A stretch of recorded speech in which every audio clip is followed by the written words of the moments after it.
నమస్తే welcome to Telugu 360 తెలంగాణలో ఉప ఎన్నికలు ఏంటి మొన్న సంవత్సరమే అయిపోయింది మళ్ళీ ఉప ఎన్నికలు ఎందుకు వస్తాయంటారా పార్టీ ఫిరాయించిన ఎమ్మెల్యేల పైన సుప్రీంకోర్టు అయితే మండిపడతా ఉంది బీఆర్ఎస్ అధినేత మరి అదేవిధంగా బీఆర్ఎస్ వర్కింగ్ ప్రెసిడెంట్ కేటీఆర్ వేసిన పిటిషన్ ఏదైతే ఉందో విచారణ అయితే చేపడతా ఉంది నిన్న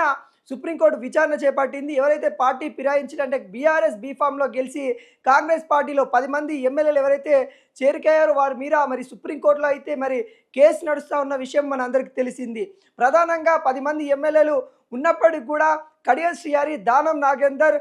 కాల యాదయ్య అదేవిధంగా గూడెం మైపాల్ రెడ్డి వీళ్ళ పేర్లు అయితే ప్రధానంగా వినిపిస్తూ ఉంది వెన్నుపోటు దారులు అన్నట్టు కూడా బీఆర్ఎస్ పార్టీ నేతలన్న సిచ్యువేషన్ అయితే కనబడతా ఉంది తెలంగాణ హైకోర్టు కూడా మరి తీర్పు ఇవ్వడం అయితే జరిగింది తెలంగాణ ఏదైతే అసెంబ్లీ స్పీకరే అధినేత కాబట్టి మరి ఖచ్చితంగా స్పీకర్ నిర్ణయమే తుది నిర్ణయం అన్నట్టు కూడా తెలంగాణ హైకోర్టు చెప్పడం అయితే జరిగింది దాని మీద మరి సుప్రీంకోర్టుకు వెళ్ళిన బీఆర్ఎస్ వర్కింగ్ ప్రెసిడెంట్ కేటీఆర్ మరి అయితే సుప్రీంకోర్టు అయితే వెళ్ళడం అయితే జరిగింది మరి సుప్రీంకోర్టు నిన్న విచారణ చేపట్టింది మరి గవర్నమెంట్ తరఫున న్యాయవాది ముకుల్ రోహిత్ని అయితే ప్రశ్నల మీద ప్రశ్నల వర్షం అని కురిపించింది అన్నట్టు కూడా చెప్పచ్చు ఇంకా ఎంత సమయం తీసుకుంటారు ఏదైతే పార్టీ ఫిరాయింపుల చట్టం 1986 ప్రకారము ఇంకా నిర్ణయం తీసుకోవచ్చు కదా మీరు ఇంతవరకు ఎందుకు ఆలోచిస్తూ ఉన్నారు అన్నట్టు కూడా మరి ప్రశ్నించిన తరుణం అయితే కనబడతా ఉంది ముకుల్ రోహిత్ గారు ఏదైతే పార్టీ ఫిరాయించిన చట్టంలో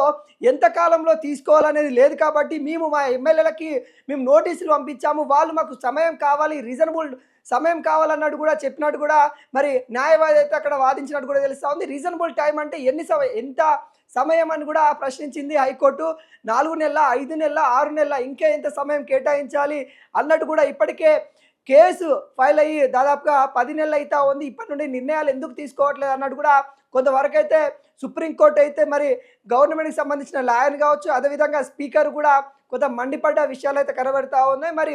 ఈ నిర్ణయాలు అయితే మరి సుప్రీంకోర్టు అయితే ఈ నెల 18వ తారీఖు మరి తుది నిర్ణయం అయితే ఇవ్వబోతున్నట్టు కూడా మనకైతే తెలుస్తూ ఉంది ఒకవేళ ఖచ్చితంగా వీళ్ళు రాజీనామా చేయాల్సిన పరిస్థితి వస్తే మరి అందరు రాజీనామా చేస్తారా మరి వాళ్ళు కాంగ్రెస్ పార్టీ కూడా రాజీనామా చేస్తారా ఇండివిజువల్గా వెళ్ళిపోతారా అనేది కూడా మనం ఆలోచించాల్సిన పరిస్థితి అయితే వచ్చింది ఒకవేళ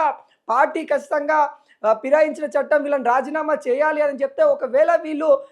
కాంగ్రెస్ పార్టీకి కూడా రాజీనామా చేసేసి స్పెషల్గా ఒక ఇండివిజువల్గా ఉండే ఛాన్స్ అయితే మనకైతే కనబడతా ఉంది ఈ నిర్ణయాలు మరి ఏ విధంగా ఉండబోతా ఉన్నాయి ఈ నెల ఫిబ్రవరి 18వ తారీఖు అంటే సోమవారం అయితే తుది నిర్ణయం అయితే రాబోతా ఉంది మరి ఖచ్చితంగా మరి వాళ్ళు పార్టీకి రాజీనామా చేస్తారా అదేవిధంగా వాళ్ళ పదవికి రాజీనామా చేస్తారా అనేది చూడబోవాలి